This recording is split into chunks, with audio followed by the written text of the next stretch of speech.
الراجل كان بس بيراقب الست، عمره ما كان متوقع يكتشف إن عندها مشكلة خطيرة في القلب. ولما الراجل قال للست تروح المستشفى فوراً علشان تتعالج، الست افتكرت إن الراجل مش طبيعي لأنها عمرها ما كانت عيت قبل كده. وبعد ما الراجل حاول يقنعها كذا مرة، الست أخيراً راحت المستشفى تعمل فحوصات. في اللحظة دي الدكتور قال إن من حسن الحظ إن المشكلة اتكشفت في الوقت المناسب، حالة الست دلوقتي محتاجة علاج بالأدوية بس. ساعتها بس فهمت إن الراجل ده كان عبقري في الطب.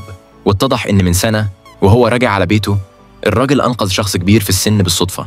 فمش بس اداله قدرة خارقة إنه يشوف من خلال الحاجات زي الأشعة، لكن كمان خلاه عبقري في الطب. بعد كده اشتغل في المستشفى كمتدرب وهو بيرتب ملفات المرضى. فجأة سمع إنذار العناية المركزة. في اللحظة دي كانت حالة المريض خطيرة جدا، وكل الدكاترة كانوا في العمليات وقتها.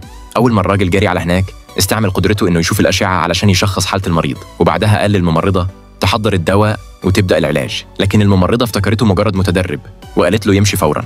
في اللحظة دي رئيسة التمريض لاحظت إن الوضع خطير جدا، فملهاش حل غير إنها تمشي على تعليمات الراجل. بعد علاج الراجل السريع، المريض خرج من الخطر بنجاح. في اللحظة دي المدير جري على المكان، ولما عرف اللي حصل من رئيسة التمريض، المدير اتفاجئ جدا من الراجل اللي قدامه. ازاي دكتور متدرب يبقى عنده مهارات طبية ممتازة بالشكل ده؟